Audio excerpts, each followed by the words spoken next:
Chegamos a mais uma pílula do líder inspiracional. A alegria é a coisa mais séria da vida. Para mim, um líder verdadeiramente inspirador é aquele que consegue levar felicidade para as pessoas ao seu redor. E a gente precisa levar essa missão muito a sério. 2 pílulas atrás, a gente aprendeu sobre as verdades humanas, e a primeira delas é simples e muito poderosa. Necessitamos que nos entendam, e é exatamente aqui que entra uma das habilidades mais importantes de um líder inspirador. Estamos falando de empatia, porque se você quer levar felicidade e alegria para alguém, primeiro a gente precisa entender o que essa pessoa realmente precisa. E a boa notícia é que empatia não é só uma qualidade de alguns, é uma técnica que pode e deve ser aprendida por todos. Você está preparado para aprender essa técnica comigo? Antes de eu te ensinar o passo a passo para você ter empatia, eu queria falar um pouco como eu aprendi essa técnica tão poderosa. Foi de uma forma muito triste e muito difícil. O fato é que aconteceu um assassinato. Meu chefe de cozinha, com 16 facadas, foi morto pelo auxiliar de cozinha durante o horário de trabalho. E o lado mais difícil dessa história toda, além obviamente da vida que foi perdida e que é imensurável, é que uma semana antes eu tive uma conversa de corredor com o auxiliar de cozinha. E cruzando com ele pelo caminho, perguntei: e aí, tá tudo bem? Na correria, sem muito tempo para parar e escutar, como muitas vezes a gente faz com as pessoas ao nosso redor. E ele me falou: não tô bem. E eu tinha horário, não dei muito tempo para me conectar com ele. Falei: não tá bem, por quê? Me conta o que houve. Ele falou das brigas que estavam acontecendo na cozinha e disse uma frase: tenho vontade de matar o chefe. E eu, como muitas pessoas, cometi um erro terrível. Achei que ele não queria realmente dizer aquilo, diminuir a dor dele.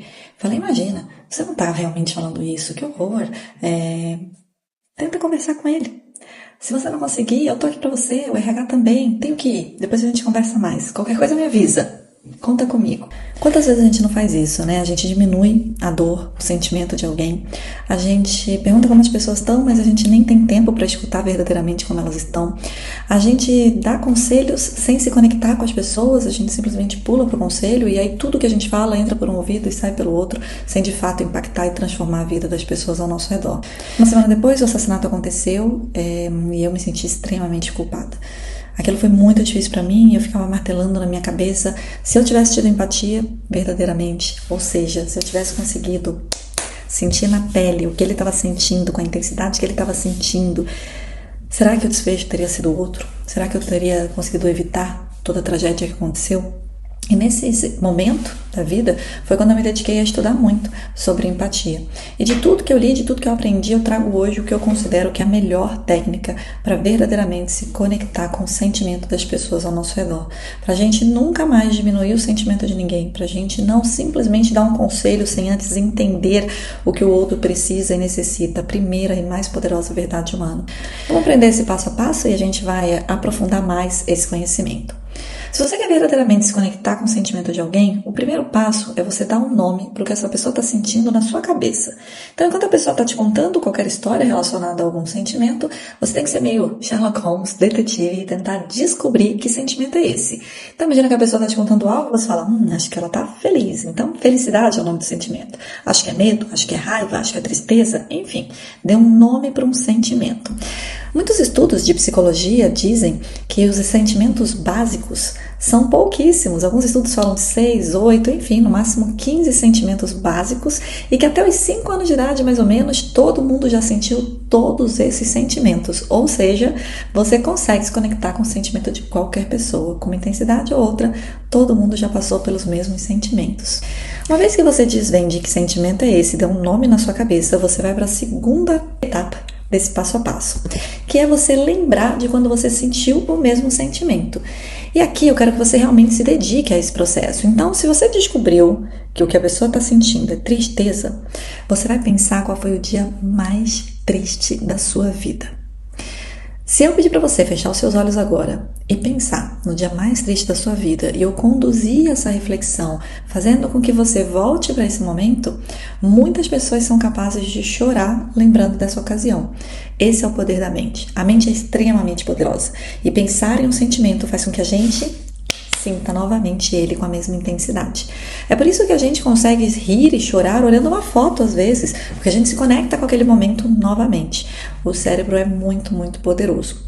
Atenção, muito, muito, muito cuidado aqui. Nunca, jamais na história da existência, quando você tentar ter empatia, você deve buscar se colocar na mesma situação. Isso é um erro clássico. Nunca é sobre situação, é sempre sobre sentimento. Ou seja, se alguém está contando que o seu avô faleceu, não adianta você falar, puxa, eu também perdi meu avô, ele também era muito especial para mim, e começar a falar sobre a mesma situação. Percebe que fazer isso é super problemático, por vários motivos. Primeiro, você não sabe se a sua relação com seu avô era a mesma relação que a outra pessoa tem com o avô. Às vezes, para mim, meu avô era uma inspiração, era um pai, era alguém que realmente foi muito importante na minha trajetória, e o avô do outro era uma pessoa terrível, que era um mau exemplo de conduta de ser humano, por exemplo. Então, eu não posso comparar o fato de dois avós terem falecidos como sendo o mesmo sentimento envolvido. Para um pode ser, às vezes, até um alívio, enquanto para o outro é uma perda inenarrável. Percebe? Outro ponto muito importante. Quando você vai para a situação, você acaba mudando o holofote para você. A pessoa está compartilhando a dor dela e você fala, nossa, eu também já passei por uma situação parecida, e você começa a contar a sua história. Quem nunca passou por isso? Você está desabafando e daqui a pouco você está consolando o outro pela história do outro e o outro vira o centro das atenções. Se alguém começou a desabafar com você, aquela pessoa é o ponto central. É para ela que você está ali. Então a gente está falando de sentimento. Então se a pessoa está contando algo e você percebeu que o que ela está te contando representa a tristeza, você vai pensar no dia mais triste da sua vida. Eu, por exemplo, poderia citar o dia que eu perdi meu primeiro bebê. Estava grávida, era um sonho para mim, eu queria muito, muito, muito realizar esse sonho. Minha mãe tinha tido uma premonição que as 3 filhas iam engravidar juntas, de fato engravidamos. Eu já tinha criado todo um sonho na minha mente de fazer sessão de fotos junto com as minhas irmãs, e tudo isso foi arrancado de mim quando a gente descobriu que o nosso bebê, o coraçãozinho dele tinha parado de bater. Se eu começar a falar mais sobre esse dia, eu vou chorar aqui com vocês, porque foi um dia realmente muito, muito, muito triste. Algumas pessoas, enquanto eu falo isso, podem pensar, Vê, mas você não pode comparar, eventualmente, no caso do assassinato do chefe, alguém está contando que está muito triste porque alguém gritou com ele com a perda de um filho. A perda de um filho é muito mais sério do que alguém gritar. Quem disse que uma dor é mais dor do que a outra dor? Porque a gente às vezes vai tanto para o julgamento quando a gente quer se conectar com alguém e a gente acredita que uma dor é mais importante do que a outra. Tristeza é tristeza. Não importa se é tristeza de uma criança, de pequena, que até os 5 anos de idade vai viver a tristeza porque eventualmente o seu brinquedo quebrou, ou a tristeza de perder um filho, ou a tristeza de alguém gritando com você. Tristeza é tristeza. E empatia é falar sobre sentimento. Ninguém é capaz de dizer se o sentimento de um é maior ou menor do que o do outro. Sentimento é sentimento. E esse é um grande aprendizado se a gente de fato quer se conectar emocionalmente com as pessoas ao nosso redor. Então, primeiro passo, eu descubro que a pessoa está triste porque alguém gritou com ela. Segundo passo, eu vou lembrar do meu dia mais triste. Vou lembrar de quando eu perdi o meu filho. Mas eu não vou falar sobre essa situação. O terceiro passo é parafrasear como é sentir-se assim. Eita, palavra difícil. Quem lembra o que é parafrasear? A gente aprende às vezes na escola, faz tempo para alguns. Parafrasear é falar de novo com outras palavras. Aqui eu costumo dizer que parafrasear é trazer o sentimento para uma frase. Então vamos trazer esse sentimento que eu descobri, lembrei, para uma frase. Cuidado, a gente nunca vai falar sobre situação, a gente sempre vai falar de sentimento. E aí eu lembro do meu dia mais triste e eu falo como é sentir-se assim. Enquanto a outra pessoa está me contando que está muito triste porque alguém gritou com ela, eu vou lembrar da minha tristeza e vou falar sobre a minha tristeza. Puxa, é muito ruim. Quando a gente está assim, não tem forças para continuar. Parece que a gente fica se perguntando por que isso aconteceu com a gente. A gente não tem vontade mais de falar com ninguém, a gente tem vontade de ficar sozinho, só dá vontade de chorar. Parece que a gente não vai mais ter forças para continuar, percebe? Eu tô falando como eu me senti no dia que eu perdi meu filho, sem falar que a situação foi perder meu filho. E aí eu espero para chegar no quarto passo. O quarto passo dessa técnica é esperar uma reação do outro. Aqui das duas uma. Ou outra pessoa vai dizer, é isso que eu tô sentindo. Eu tô realmente sem esperanças, eu tô realmente só querendo chorar, eu tô realmente me questionando por que isso está acontecendo comigo. Perfeito, parabéns, você conseguiu ter empatia. Ou a pessoa vai dizer, não, que tristeza o quê? Eu tô com muita raiva, ou eu quero matar o chefe de cozinha, por exemplo. E aí, se de repente a reação do outro não foi positiva, foi negativa, você tem que recomeçar esse passo a passo, porque você não descobriu o sentimento correto. Então, peraí, então é raiva, é ódio. Então deixa eu lembrar quando foi o dia que eu senti mais raiva no meu coração. Talvez foi quando falaram que um homem faria melhor do que eu. Fiquei com muita raiva. Deixa eu falar, trazer esse sentimento para uma frase no passo 3. Realmente é revoltante. A vontade que dá é partir para cima da outra pessoa. Como essas pessoas podem acreditar que elas podem falar com a gente dessa forma? E aí eu falo sobre todo esse sentimento que eu senti naquele dia sem falar sobre a situação. Paro e espero uma reação. Realmente é isso. Tô com vontade de dar um soco na cara dele. Eu não aguento mais ficar perto dele. Parabéns, você conseguiu ter empatia. Quando você tem uma reação positiva chegando no quarto passo, é quase como se o coração e a alma dessa pessoa se abrissem para te escutar. Porque você conseguiu se conectar com o sentimento dela. Você conseguiu atender a primeira verdade humana, que é necessitamos que nos entendam. Você entendeu, você compreendeu aquela pessoa. E isso faz com que ela se abra para escutar os conselhos que você pode dar para ajudar o caminhar e a evolução dessa pessoa. Faz com que essa pessoa te olhe com outro olhar e te admire muito mais. É extremamente poderoso a técnica da empatia. É uma técnica. A partir do momento que você escuta, não quer dizer que você vai colocar em prática instantaneamente super bem. Assim como todas as habilidades na vida, requer prática para chegar à perfeição. Mas quanto mais você colocar em prática, mais isso vai virar algo natural. Hoje, para mim, é natural. Eu começo a conversar com alguém e eu já tento sempre me conectar com as pessoas, dando nome para o sentimento delas, lembrando de quando eu senti, falando sobre esse sentir, esperando reações positivas para me conectar verdadeiramente com as pessoas ao meu redor. Eu vou contar uma outra história que talvez impacte vocês para perceber esse passo a passo aqui e mais do que isso, para a gente falar sobre empatia de fato. Vamos ver que história foi essa. A história é a seguinte: eu e o Roberto, meu marido, somos casados há bastante tempo, estamos juntos aí há mais de 20 anos e muito tempo da nossa relação moramos em cidades separadas. O padre que celebrou o nosso casamento me conhecia e conhecia o Roberto antes da gente se conhecer, Padre Emerson, saudade dele. E o fato é que a nossa celebração de casamento foi muito linda, muito especial. E a cada ano que passou, a gente tem uma prática que eu gosto muito, que é tentar renovar os nossos votos em vários lugares do mundo. A gente sempre viaja na nossa celebração de casamento, a gente vai em alguma igreja para a gente rezar, agradecer pelo nosso matrimônio e pedir uma bênção para renovar ali os nossos votos. Eis que, em determinado momento, acho que a gente estava comemorando mais ou menos uns 10 anos de casado, Roberto morava no Sul e eu em São Paulo, e eu fui ao encontro dele, a gente ia se encontrar em Florianópolis. E aí foi aquela época em São Paulo, não sei quem vai lembrar, o Gigante acordou, que tinha manifestação toda sexta-feira na Paulista e eu trabalhava em um hotel naquela região. Cada sexta-feira era um motivo diferente, virava um caos o trânsito. Eu estava indo em direção a Guarulhos, ia pegar aquele ônibus que leva para o aeroporto, só que todas as linhas tinham parado ali perto do hotel em que eu trabalhava. Tentei atravessar a rua para pegar do outro lado da Paulista, num hotel que chamava Maxud Plaza, e liguei para minha mãe, que não morava em São Paulo, porque eu sempre, como morava sozinha na cidade, gostava de contar para ela onde eu estava, ficava pensando, se eu desaparecer, alguém tem que saber por onde começar a me procurar. E eu liguei para minha mãe e falei: mãe, olha, né, acontecendo isso, vou ali no Maxud pegar o ônibus. Cheguei lá, o ônibus também estava cancelado, mas eles estavam juntando alguns hóspedes para ir para o aeroporto.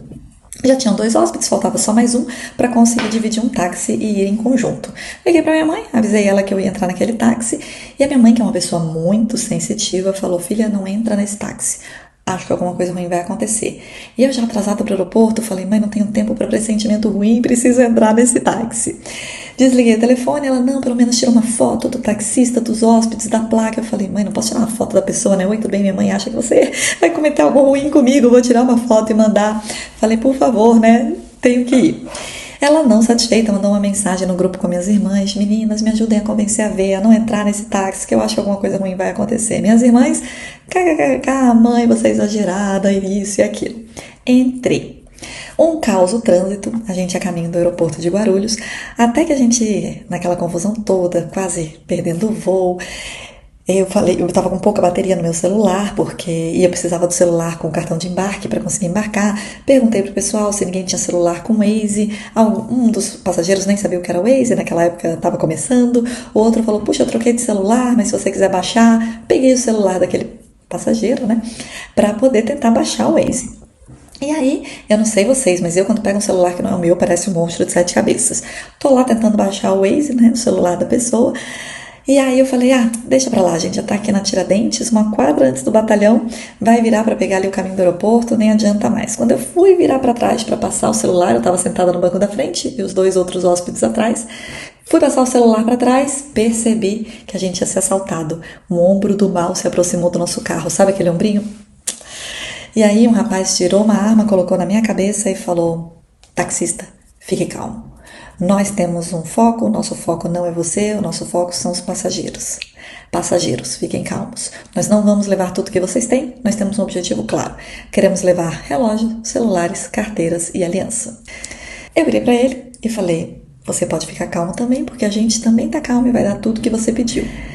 Na hora, eu parei e pensei muito rápido. Eu sempre falo por aqui pelos meus canais sobre os talentos da Gallup e recomendo para todo mundo fazer o teste, fazer uma sessão comigo. Mas o fato é que um dos meus talentos é o talento do pensamento estratégico. Então, diante de qualquer situação e crise, eu consigo rapidamente traçar a melhor estratégia.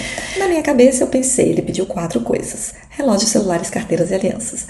Vou dar para ele o que menos importa antes, porque vai que o sinal abre e tal, tem mais chance de eu ficar com o que é mais importante, né? Então, vou dar primeiro o que não me preocupo tanto de perder. E vou dar bem devagar. Aí eu falei, bem, você pediu relógios. Pessoal, relógios. Tirei meu relógio bem devagar, dei pra ele. O pessoal do banco de trás pegou tudo ao mesmo tempo e colocou assim na mão. Aí eu virava pra trás, pegava um relógio de um relógio do outro e dava. Aí eu falei, você pediu celulares. Eu tinha 2 celulares, falei, vou dar um, fico com o outro. Abri minha bolsa, peguei um celular, dei pra ele, peguei o celular de uma pessoa, o outro celular de outra pessoa. Aí eu falei, você pediu carteira. Pessoal, carteira, não dei a minha. Paguei de louca. Peguei a carteira de um, dei, peguei a carteira do outro, dei, fiquei bem quieta. Aí eu falei, você pediu aliança. Peguei a aliança de um, dei, peguei a aliança do outro, dei, fiquei quieta. De tudo. Eu queria, na minha ordem de prioridades, não dar carteira, porque senão ia ser um caos para eu conseguir embarcar sem documento. E de jeito nenhum eu queria dar aliança, por causa de toda a simbologia do meu matrimônio. E eu estava indo encontrar o Roberto para renovar os nossos votos. Então fiquei bem quietinho com a minha aliança. Só que o que aconteceu com a carteira que ele não percebeu, não aconteceu com a aliança. Ele virou para mim e disse, sua aliança. Aí eu falei, olha moço, sabe o que é? Eu sou casada há mais de 10 anos, tal. A aliança é muito importante pra mim, eu tô indo encontrar meu marido antes que eu terminasse. Ele afundou a arma na minha cabeça e falou, eu tô falando sério, me passa a sua aliança agora. Eu falei, olha, aquela abordagem não funcionou, pensei, vou mudar a estratégia. Você vai vender a minha aliança, né? Me fala quanto você vai vender a minha aliança, porque pra mim ela não tem preço, eu compro ela de você. E aí ele afundou mais a arma na minha cabeça e me disse, é a última vez que eu tô te falando, me passa a sua aliança agora. Tirei, porque eu também não sou tão louca assim, e dei a aliança pra ele. Ele saiu e eu comecei a chorar horrores porque ele tinha levado a minha aliança. E aí eu peguei meu telefone e falei, gente, alguém quer ligar pra casa, né? O pessoal desesperado, como que a gente vai pagar o táxi? Eu falei, eu tô com a minha carteira. E todo mundo, sabe com a carteira? Eu falei, eu não dei minha carteira, ele não percebeu. Falei, alguém quer ligar pra alguém pra avisar? Vou avisar minha família o que aconteceu. E todo mundo, você tá com seu celular? Eu falei, eu tô. Eu tinha 2 celulares. Aí ele falou, eu dei, um dos passageiros, eu dei meus 2 celulares. Eu falei, você deu porque você quis. Eu dei só um. Aí eu peguei o celular, né? Fui mandar no grupo das minhas irmãs com a minha mãe, dizendo, meninas, fui assaltada. Ninguém acreditou, que parecia uma conversa, né? Me ajudem a falar pra ver, não entrar no táxi. Ai, mãe, pelo amor de Deus, gente, fui assaltada. Aí todo mundo, é mentira, mentira. Eu falei, poxa, é verdade. Enfim, chegamos no aeroporto, fui ajudar eles a resolver as questões de boletim de ocorrência, o pessoal poder embarcar e tudo, e sentei para esperar meu voo. Gente, eu tava arrasada, assim, quem me conhece sabe que eu sou muito emotiva e passional, então eu tava arrasada, chorando horrores por causa da minha aliança. Enquanto eu tava ali naquele aeroporto chorando horrores, muitas pessoas se aproximaram de mim. Porque tem muita gente que gosta de uma fofoca, quer saber o que tá acontecendo, e tem gente que se preocupa verdadeiramente com o outro e quer saber se pode apoiar. E as pessoas chegavam, moça, você tá chorando, aconteceu alguma coisa, você tá bem? E aí, né, aos prantos eu contava a história. Gente, naquele momento, quantas pessoas falaram coisas que com certeza muitos de vocês que estão assistindo esse vídeo já falaram ou já escutaram e são terríveis frases para se usar para ter empatia com alguém. Frases como, você é louca.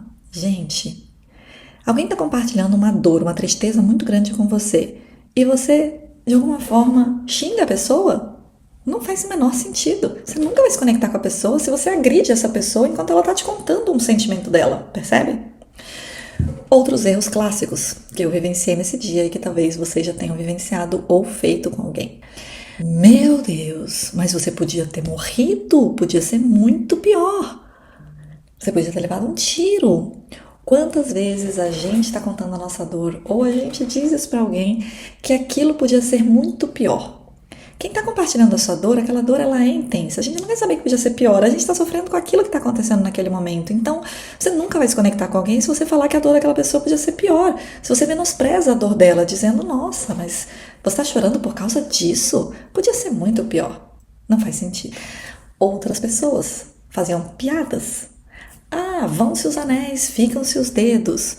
Quantas vezes a gente não percebe situações como essa, que as pessoas fazem piada enquanto os outros estão compartilhando a sua dor? Não faz sentido, a gente nunca vai se conectar com alguém dessa forma. Então, diminuir a dor do outro, fazer piada ou roubar a cena. Nossa, mas eu nem te conto. Uma vez comigo, e a pessoa começa a contar uma história enorme sobre ela. Não é sobre o outro, é sobre quem começou contando a história. A gente está ali por aquela pessoa, para se conectar com aquela pessoa. Enfim, várias pessoas passavam por mim, tentando ter empatia, mas não tendo empatia alguma. Até que uma pessoa foi diferente. Essa pessoa chegou, aparentemente igual às outras. Moça, você tá bem? O que aconteceu? E aí eu falei, olha, aconteceu isso, tal. E ao invés de dizer que podia ser pior, que eu podia levar um tiro, que eu podia ter morrido, que vão seus anéis, ficam seus dedos, que eu tava exagerando, que não era tão grave assim, como a maior parte das pessoas, essa pessoa foi diferente. E ela falou assim, mas por que você tá chorando? Além, obviamente, né, da situação ser muito difícil, por que tá tão difícil pra você? Essa pessoa se interessou, ela perguntou, ela foi além. Eu falei, olha, é muito difícil para mim porque a aliança para mim ela é muito importante. Ela representa o meu elo com o meu marido. A gente já recebeu várias bênçãos em cima dessa aliança. São 10 anos de bênção em cima dessa aliança. E aí a pessoa falou assim, então para você não é só mais um anel, certo? Você sente que você não vai conseguir repor esse anel. Olha o poder dessa frase. Essa pessoa está realmente tentando entender a minha dor. E eu falei, é isso. A minha reação foi positiva, eu falei, é isso, eu sinto que eu não vou conseguir repor, eu posso comprar outro anel, nenhum anel vai ser igual ao anel que recebeu o meu matrimônio há 10 anos atrás e que há 10 anos vem recebendo bênção uma em cima da outra, se fortalecendo ali de tanta bênção em um só símbolo. E aí essa pessoa falou assim, então eu tenho uma ideia, se a sua dor não é pelo anel, mas é pela bênção, por que você não pega a aliança do seu marido, derrete e manda fazer 2? Assim você vai ter os 10 anos de bênção com você também. Gente, gênio! Que máximo! Meu mundo parou naquele momento e eu fui muito grata a essa pessoa. Foi o que eu fiz e eu tenho a minha aliança até hoje dessa forma. Então, percebe que a empatia não é só uma técnica, é verdadeiramente querer entender e se conectar com o outro, sem julgamento, sem menosprezar, sem diminuir, sem passar para o conselho antes de se conectar. Se você entender essa essência da empatia, você está um passo além para se tornar um líder inspiracional. E a missão dessa semana é entender, aprender sobre empatia e mais, praticar com as interações ao seu redor. Conta comigo nessa missão. Eu conto com você para ser uma inspiração na vida das pessoas do seu caminho. Até a pílula da semana que vem.